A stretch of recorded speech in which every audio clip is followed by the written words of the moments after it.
The first radio signal came on a Tuesday morning while Dr. Emma Walsh was drinking coffee and reviewing data from the Deep Space Array. She nearly choked on her drink when she saw the patterns on her screen. The signal was not random cosmic noise. It was organized, mathematical, and clearly artificial. After 40 years of searching for extraterrestrial intelligence, humanity had finally found it. Within 6 hours, every government on Earth knew about the signal. Within 12 hours, the aliens responded to humanity's reply. Within 24 hours, the message was clear. They wanted to meet. The meeting took place in orbit around Earth's moon. A massive ship appeared there without warning, its hull gleaming like polished silver against the black of space. It was beautiful and terrifying at the same time. Human space agencies had never seen anything like it. The ship was the size of a small city and seemed to bend light around itself. Ambassador Veltar of the Altarian delegation materialized on the bridge of the human space station Hope through some form of advanced teleportation. He was tall and elegant, with pale blue skin and eyes that seemed to hold the wisdom of centuries.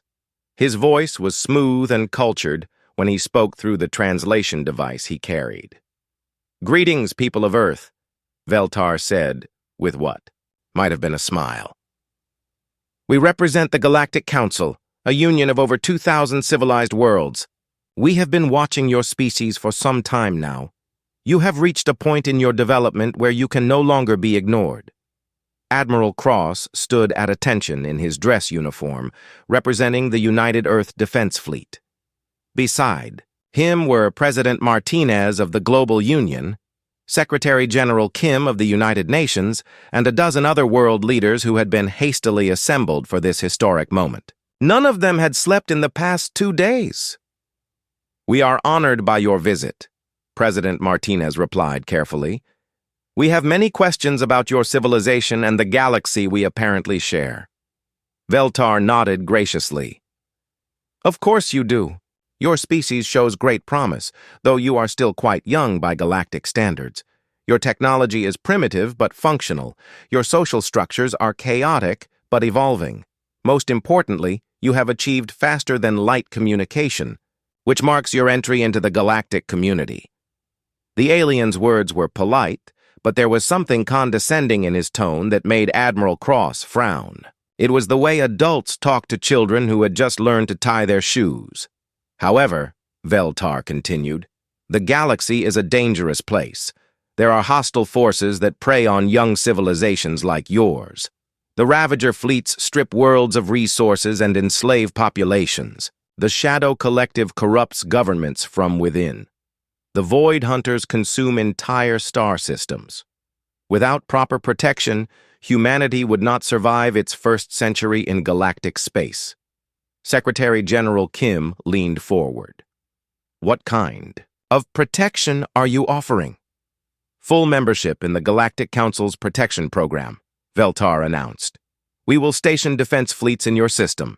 We will provide advanced technology to improve your quality of life. We will guide your development to ensure you avoid the mistakes that have destroyed so many other species."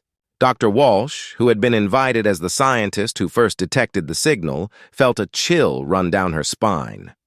"What would this protection cost us?" Veltar's expression didn't change. "Cost is such a crude word. Think of it as cooperation. Your military development would be limited to prevent you from accidentally destroying yourselves. Your expansion into space would be carefully managed to avoid territorial conflicts. Your government structures would be advised by experienced galactic administrators. In essence, you would be free to grow and prosper under our guidance."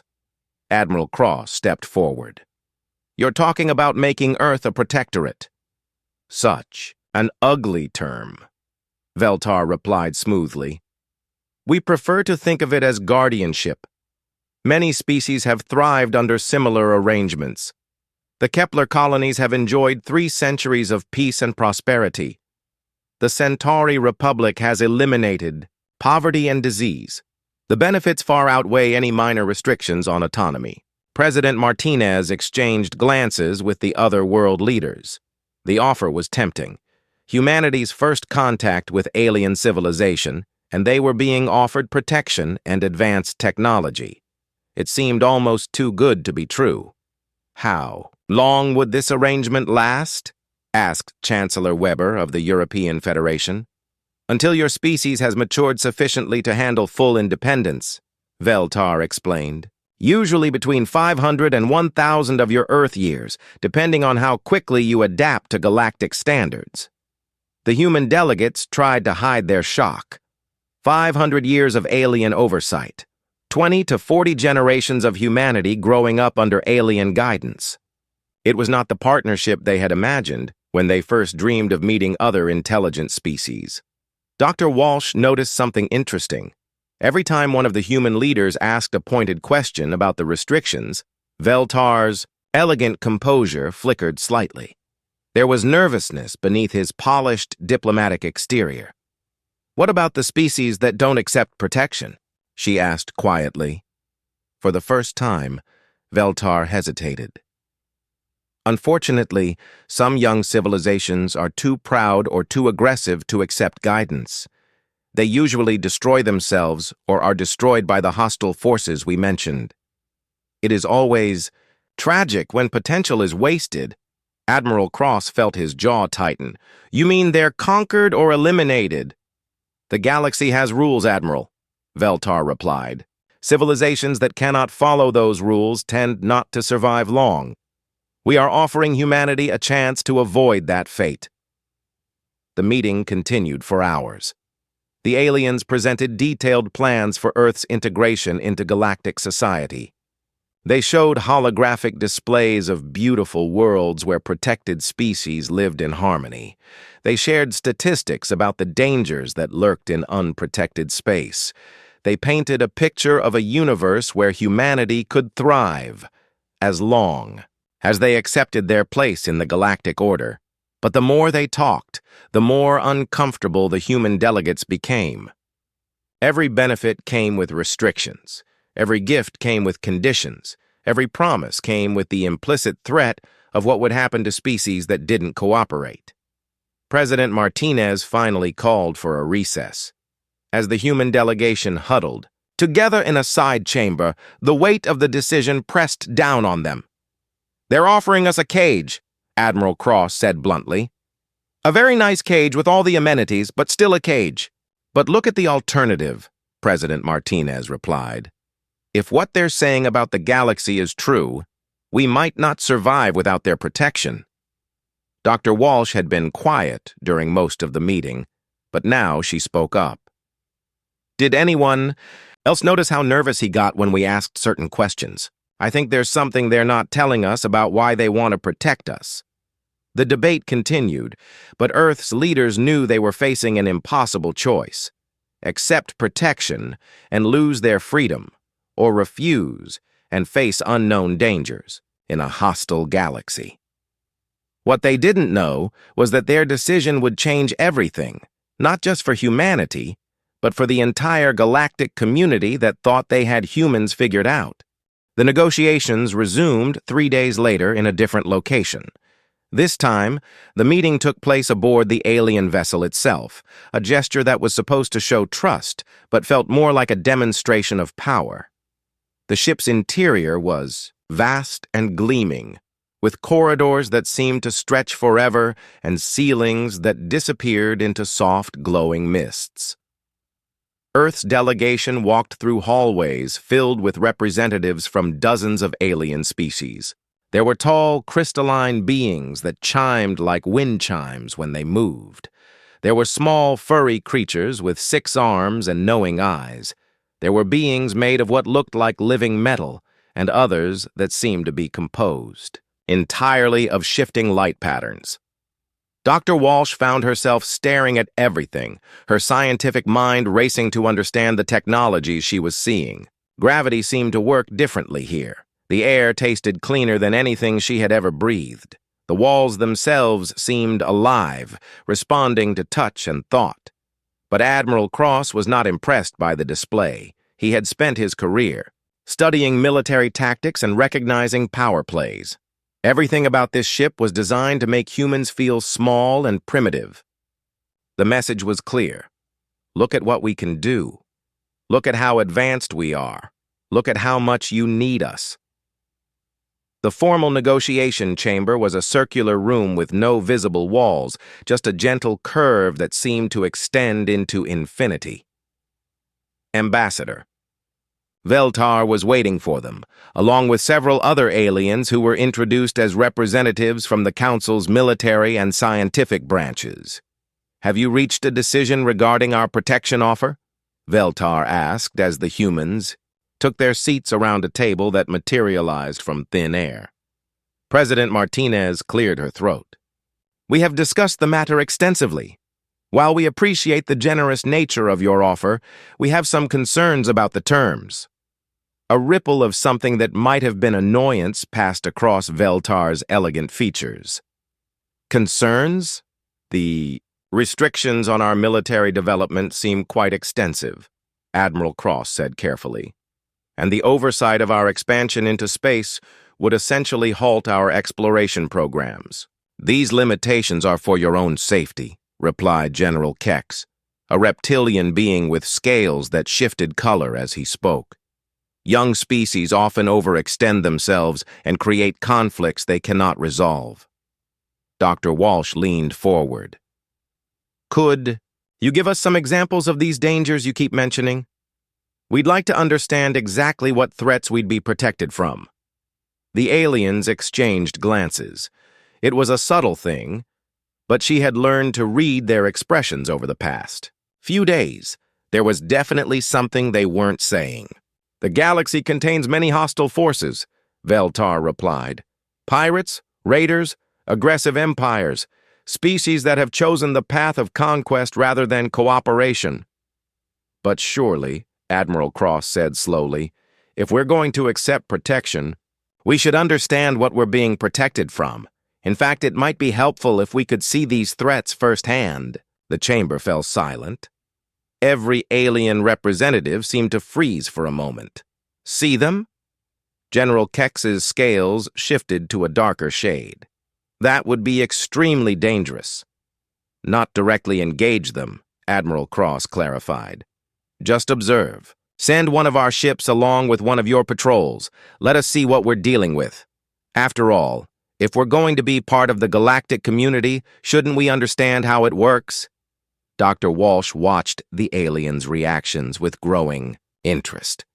They were clearly uncomfortable with this suggestion, but she couldn't understand why. If they were so superior to humans technologically, and if they were offering protection, why would they object to humans observing from a safe distance? "Your ships are not equipped for deep space operations," Veltar said after a long pause. "The radiation alone would be fatal to your crews." "We've already solved the radiation problem for our Mars missions," Dr. Walsh replied, "and we're working on improved shielding systems. Surely with your advanced technology, you could help us. Upgrade one ship for a simple observation mission." Commander Hayes of the Earth Exploration Vessel. Defiant spoke up for the first time. "I volunteer to lead such a mission. One ship, minimal crew, purely observational. We stay back, we watch, we learn, and we report back to Earth." The silence stretched uncomfortably. Veltar looked at his colleagues, and Dr. Walsh could see some kind of rapid, silent communication happening between them. Their expressions were growing more strained by the moment. "The risks are too great," General Kex finally said.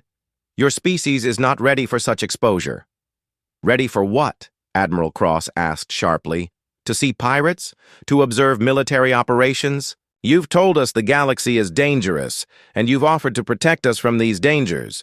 But you won't let us see what these dangers actually are?" President Martinez sensed the growing tension and tried to mediate. "Perhaps we could start with something smaller.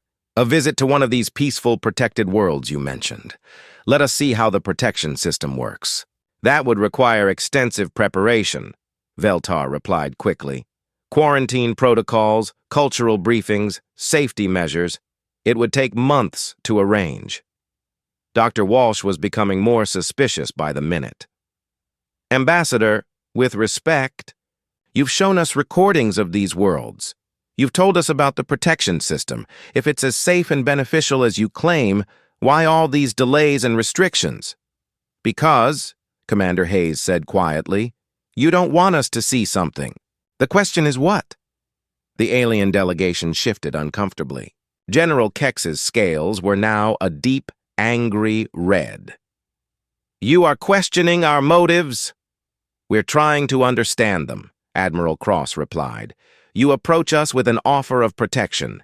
You tell us the galaxy is dangerous. You show us recordings of happy, protected worlds. But when we ask to see any of it firsthand, you refuse. That doesn't sound like protection. That sounds like imprisonment. Veltar stood abruptly. We are offering your species a chance at survival and prosperity. Many civilizations would be grateful for such an opportunity. And yet you won't let us see what we're being saved from, Dr. Walsh observed. If the threats are real, and if your protection is effective, then one observation mission shouldn't be a problem. The standoff continued for several more hours. The aliens presented more arguments about safety and preparation time.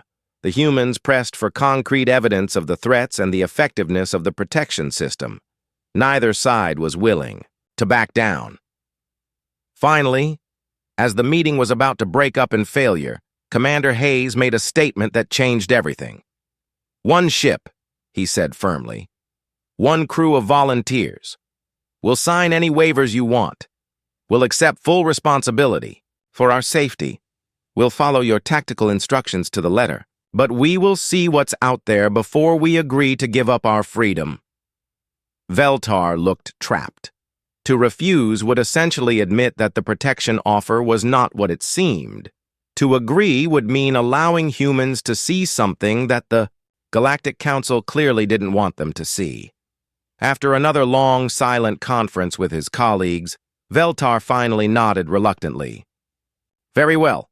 One ship, one mission. But you will observe only. You will not engage. You will not interfere. And when you see what you're dealing with, you will understand why our protection is necessary. As the humans left the alien ship, Dr. Walsh couldn't shake the feeling that they had just won a victory that their opponents hadn't intended to give them. The question was, what exactly had they won the right to see? The shipyard at Luna Station had never seen so much activity.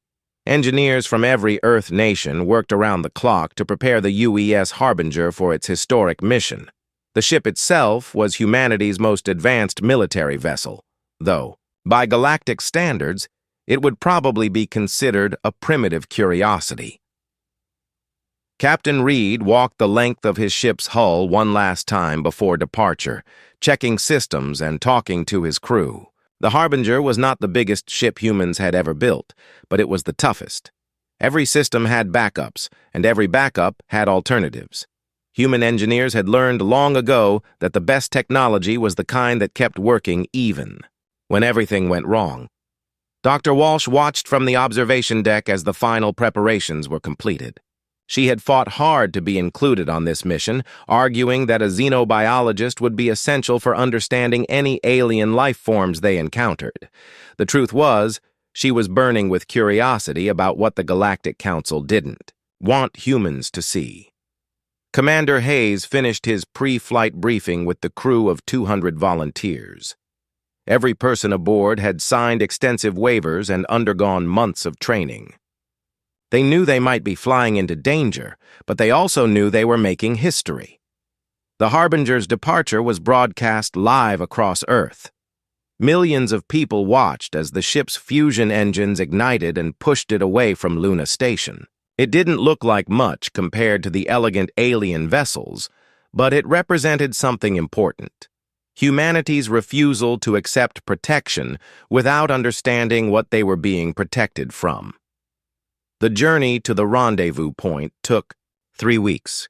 The galactic representatives had chosen a location in what they called the Void Reach sector, supposedly a contested area where Ravager pirates frequently attacked civilian ships. A small Galactic Council patrol would be waiting to escort the Harbinger on its observation mission. Captain Reed spent the journey reviewing everything they knew about galactic military tactics. The information was limited, but certain patterns were clear. Galactic warfare seemed to follow very formal rules. Ships engaged at long range with energy weapons. Battles were decided by superior technology and firepower. There was an almost ritualistic quality to the conflicts they had observed in the recordings. The human approach to warfare was very different. Humans fought to win, using whatever worked. If elegant tactics failed, they used crude ones. If advanced weapons broke, they improvised with simple ones. Military doctrine was just a starting point, not a rigid set of rules. When they reached the Void Reach sector, the Galactic Council patrol was waiting as promised. 3 sleek vessels hung in space like silver daggers, their hulls gleaming with advanced armor and exotic weapons. Fleet Leader Quinn, a tall being with 4 arms and skin like polished stone, contacted the Harbinger immediately. Human vessel. Maintain position at least 50,000 kilometers from our ships. You are here to observe only. Do not approach any hostile contacts. Do not engage any targets. Do not interfere with our operations in any way. Captain Reed acknowledged the orders, though something about the alien commander's tone bothered him. It was the same condescending attitude they had heard from Ambassador Veltar, as if humans were children who needed to be carefully supervised. The patrol had been cruising the sector for only 6 hours when the attack came. Dozens of ships dropped, out of hyperspace without warning, surrounding the small Galactic Council force. The Ravager pirates had found them. Dr. Walsh stared at the tactical display in shock. The Ravager ships were crude and brutal-looking, covered in spikes and weapons that seemed to have been bolted on wherever there was room. They looked like flying scrapyards compared to the elegant council vessels, but there were so many of them. For every council ship, there were at least 10 pirates. They swarmed around the patrol like angry insects, firing continuously from multiple directions. Fleet Leader Quinn's voice came over the communications channel, strained but still authoritative. All ships, maintain formation. Execute standard. Defensive pattern 7. Target the largest vessels first. The council ships responded with textbook precision. They formed a tight triangle, combining their shields and concentrating their fire on the biggest pirate ships. Their weapons were impressive, carving through enemy hulls with beams of pure energy. But the pirates kept coming, accepting heavy losses to get close enough for their crude but effective weapons to penetrate the council shields. Captain Reed watched the battle unfold with growing concern. The council ships were clearly superior in technology, but they were fighting by rules that the pirates ignored. The aliens maintained perfect formation, even as it made them easier targets. They targeted the most logical threats instead of the most immediate ones. They fought like they were following a manual instead of adapting to the situation. Captain, his weapons officer reported, the council ships are taking heavy damage. Their formation is failing. Fleet Leader Quinn's next. Transmission confirmed the dire situation. Human vessel, maintain your distance. We are executing strategic withdrawal to regroup. But the pirates had anticipated this move. More ships appeared, cutting off the retreat route. The council patrol was trapped in a shrinking circle of enemies, their elegant tactics useless against an opponent that refused to fight fairly. That was when Captain Reed made a decision that would echo across the galaxy. All hands, battle stations, he announced calmly. Weapons, prepare for engagement. Dr. Walsh stared at him in shock. Captain, we're supposed to observe only. Those are direct orders from the Galactic Council. Reed smiled grimly. The Galactic Council isn't in command of this ship. I am, and I'm not going to watch good people die because of someone else's stupid rules. The Harbinger turned toward the battle, its engines pushing it far beyond safe operational limits. Human, engineering had always prioritized function over elegance, and now that philosophy was about to be tested in the most important exam of all. As they approached the combat zone, Reed opened a channel to Fleet Leader Quinn. Council Patrol, this is Captain Reed of the UES Harbinger. We're coming to assist. Quinn's reply was sharp with panic and confusion. "Negative, human ship. Your vessel is too primitive to engage these targets. Maintain safe distance and observe." "With respect, fleet leader," Reed replied as his ship dove into the swirling melee of combat. "We didn't come all this way just to watch. What happened next would be studied by military academicians across the galaxy for centuries to come. The primitive human ship, hopelessly outgunned and outnumbered, did something that violated every principle of civilized warfare. It started cheating. The Harbinger's first move was to launch every piece of metal it could spare toward the pirate formation, not as weapons, but as chaff. Suddenly, the enemy's sophisticated targeting systems were confused by hundreds of false contacts. Their elegant energy weapons began firing at empty space, while the real threat maneuvered through the chaos. Then Reed did something that made Fleet Leader Quinn's blood run cold. He used his ship's waste disposal system to vent garbage and reactor coolant in a wide pattern, creating an expanding cloud of debris that interfered with sensors and communications. Dr. Walsh found herself grinning, despite the danger. "They're trying to fight us like we're one of their ships, but we're not playing by their rules." The pirates quickly discovered that human tactics were unlike anything they had encountered. When the Harbinger's main guns were damaged by enemy fire, the crew bypassed the targeting computers and fired manually, using instinct and experience instead of calculated precision.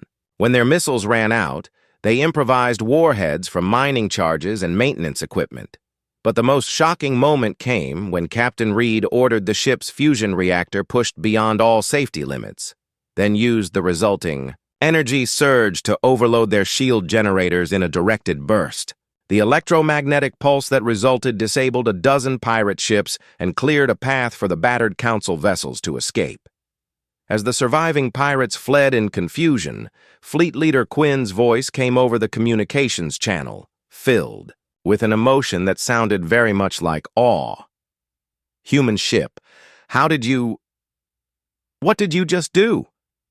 Captain Reed looked around his damaged bridge, where his crew was already working to repair systems and treat the wounded. "We survived," he said, simply. "Same as always." What none of them realized was that the battle had been monitored by observers from across the galaxy. Word was already spreading through the galactic networks about the primitive human ship that had defeated a superior enemy through sheer audacity and refusal to accept defeat. The question everyone was asking was the same one that had occurred to Fleet Leader Quinn. If this was what humans could do with primitive technology, what might they accomplish with advanced systems? The emergency session of the Galactic Council convened just 18 hours after the battle in Void Reach Sector. Representatives from 2,000 worlds gathered in the great amphitheater on Council Prime, their voices creating a symphony of concern, fear, and disbelief. The holographic recording of the human ship's performance played on endless loop above the assembly floor. High Counselor Zur of the Altarian delegation called for order, his normally composed demeanor showing cracks of strain. In his 4 centuries of service, he had never seen a session called with such urgency. The topic of discussion was a single ship from a species they had classified as primitive just days before. "The data has been verified by 3 independent sources," announced Science Minister Velkoth, his crystalline form chiming with agitation. "The human vessel designated Harbinger achieved a tactical victory against superior numbers using methods that our military computers classify as impossible." General Keck stood at the tactical display, his reptilian features darker than usual. "They didn't just break our rules of engagement, they ignored the entire concept of rules. Look at this maneuver. Here." He highlighted a section of the recording. "They used their own waste as a weapon. Their garbage became a strategic asset." Murmurs of disgust and amazement rippled through the assembly. The idea of using refuse as a military tool was so foreign to galactic thinking that most species didn't even have words for the concept. "Analyze their reactor surge technique," General Kex continued, his voice tight with professional concern. "By all known physics, what they did should have destroyed their own ship. The energy levels they channeled through their shields exceeded safety margins by factors we didn't think were survivable." Ambassador Veltar, who had initially contacted humanity, found himself the center of uncomfortable attention. "How could we have miscalculated so severely?" demanded Counselor Prime, HFY of the hegemony opposition. "You assured us this species was primitive and manageable." "Their technology is primitive," Veltar insisted. "Their weapons are crude kinetic projectiles. Their shields are basic electromagnetic fields. Their ships are powered by simple fusion reactions. By every standard measurement, they are centuries behind galactic norms." "And yet," High Counselor Zur observed quietly, "they won." The recording played again, slowed down to show every detail of the human tactics. The Council's military experts had spent hours analyzing each move, and their conclusions were disturbing. "They don't think like us," reported Admiral Hextar of the Defense Ministry. "When their primary weapons failed, they didn't retreat or surrender. They immediately adapted, using tools and materials in ways they were never designed for. When their targeting systems were damaged, they switched to manual control without hesitation." Dr. Nixhai of the Strategic Analysis Division had prepared a detailed report on human military psychology. They appear to treat every engagement as if it were a fight for survival. There is no concept of acceptable losses or strategic withdrawal. They continue fighting until they achieve victory or are completely destroyed. The implications were staggering. Every species in the Galactic Council had evolved past the point where total warfare was necessary. Their conflicts were managed, affairs, with clear rules and acceptable outcomes. The idea of fighting with complete desperation was something they had left behind centuries ago. "Show them the debris analysis," General Kex ordered grimly. New data appeared on the displays, showing the aftermath of the battle. The destroyed pirate ships bore evidence of impacts from materials that hadn't been weapons at all. Mining tools had been turned into projectiles. Industrial chemicals had become explosive devices. Even pieces of the ship's hull had been used as improvised missiles. "They weaponized everything," Dr. Nixhai explained. "Every object on their ship became a potential tool of war. This level of tactical flexibility is unprecedented in galactic military history." Counselor Jexmore of the Trade Federation raised a concern that was troubling many in the Assembly. If this is what they can accomplish with primitive technology, what would they be capable of with access to our advanced systems? The silence that followed was profound. Every representative was calculating the same terrifying equation. Humans plus galactic technology equals what? "There's more," General Kex announced reluctantly.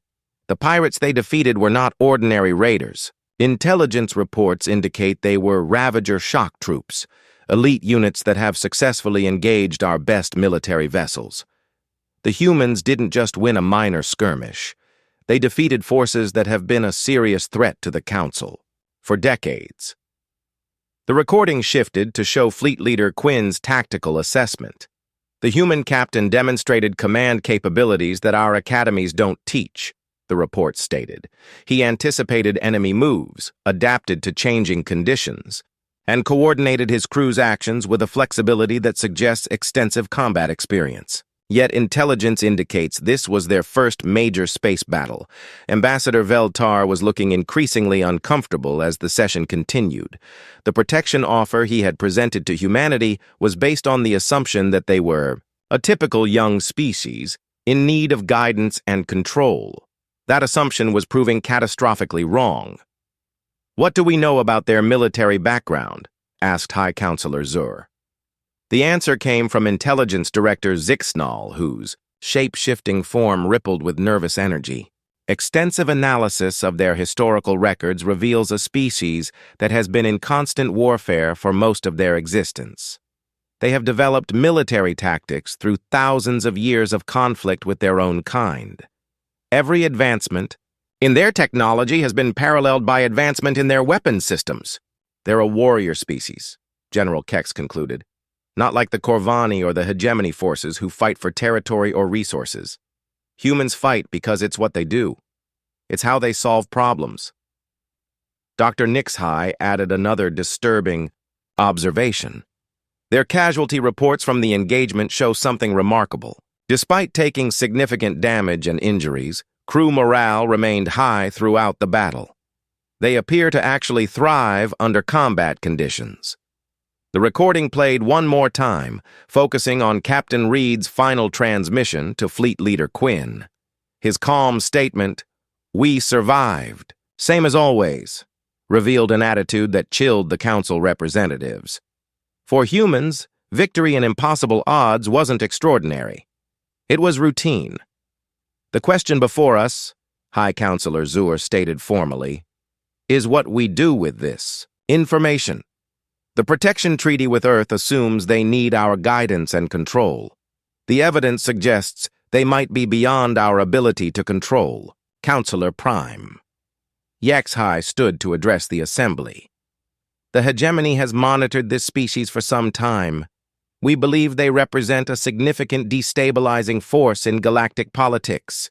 They should be contained or neutralized before they can spread their chaotic influence. But Admiral Hextar disagreed. Contain them how? The same protective fleets we offered them? Based on what we've seen, they might view such fleets as targets rather than guardians. The debate continued for hours, but the conclusion was inevitable. The Galactic Council had approached humanity with the assumption that they were dealing with children who needed adult supervision. Instead, they had found adults who played by completely different rules.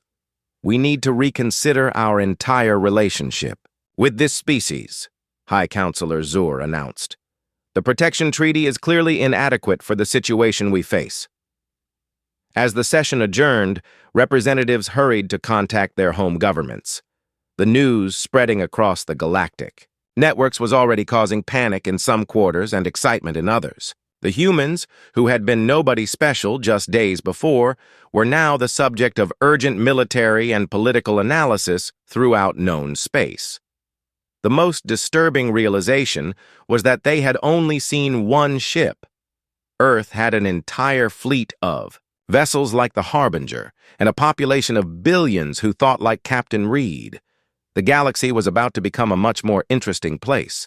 The diplomatic revolution began before the Harbinger even returned to Earth. Ambassador Veltar received his new instructions while still aboard the Council flagship, and the change in tone was dramatic. The protection treaty that had seemed so generous just weeks before was now being described in internal communications as potentially catastrophic to galactic stability. Earth's communication networks were flooded with incoming messages from across the galaxy. Species that had never heard of humanity suddenly wanted to establish diplomatic relations. Trade federations offered exclusive agreements. Independent. Worlds requested defense pacts. Everyone wanted to be humanity's friend, and nobody wanted to be their enemy. President Martinez found herself in the strange position of negotiating with aliens who were trying to convince her that Earth didn't need protection. The same beings who had insisted humanity was too primitive and dangerous to be left alone were now suggesting that perhaps independence might be the better option. Dr. Walsh returned from the mission with data that changed everything she thought. She knew about galactic politics. The aliens weren't just technologically superior, they were politically terrified. Their entire civilization was built on the assumption that conflicts could be managed through rules and protocols. The idea of a species that ignored those rules completely had shaken them to their core. "They're more afraid of us than we ever were of them," she reported to the emergency session of Earth's leadership. The battle in Void Reach wasn't just a military victory. It was a demonstration that everything they believe about warfare and politics might be wrong. Captain Reed became an instant celebrity, not just on Earth, but across the galaxy. Military academies requested copies of his tactical reports. Alien strategists analyzed his every decision. The simple human concept of improvisation and adaptation became the subject of entire university courses on worlds he had never heard of. But the real changes were happening in the halls of galactic power. The hegemony, longtime opponents of the Galactic Council, sent their own diplomatic mission to Earth. Their message was simple. Humanity didn't need the Council's protection, they needed the Council's protection from humanity. "Your species represents a new paradigm in galactic affairs," explained Hegemony Ambassador Toxar during his private meeting with Earth's leaders. "The Council has maintained power for millennia by convincing everyone that their way is the only safe way. You have proven that assumption false." The political implications were staggering. If humans could defeat superior forces through unconventional tactics, what did that mean for the balance of power that had kept the galaxy stable for centuries? Species that had accepted Council protection were suddenly questioning whether they really needed it. Worlds that had followed Council military doctrine were reconsidering their strategies. Admiral Cross found himself in the unique position of commanding a military force that everyone wanted to study, but nobody wanted to fight. Intelligence reports indicated that at least 6 different galactic powers were attempting to analyze human tactics and incorporate them into their own forces. The problem was that human tactics weren't really about technology or training. They were about attitude. "We don't fight to win," Admiral Cross explained to a gathering of Earth's military leadership. "We fight because losing isn't acceptable. There's a difference, and it's one that other species don't seem to understand." The Galactic Council's revised offer arrived 3 weeks after the Harbinger's return. Instead of protection, they now proposed mutual cooperation with full autonomy. The condescending tone was gone, replaced by carefully respectful language that treated humanity as equals rather than children. But Earth's leaders had learned to read between the lines. The new treaty included provisions for joint military exercises, shared technological development, and coordinated defense strategies. What it really meant was that the Council wanted to keep humans close enough to monitor and influence, but not so close that they felt threatened. President Martinez convened her advisory council to review the offer. The debate was intense and revealing. Some argued that cooperation with the established galactic order was the safest path forward. Others insisted that humanity should maintain complete independence and chart their own course among the stars. Dr. Walsh had spent weeks analyzing the cultural and political data they had gathered during their mission. Her conclusions were sobering. "The galaxy is more fragile than we realized," she reported. "Their entire civilization is based on stability and predictability. Our mere existence challenges that foundation."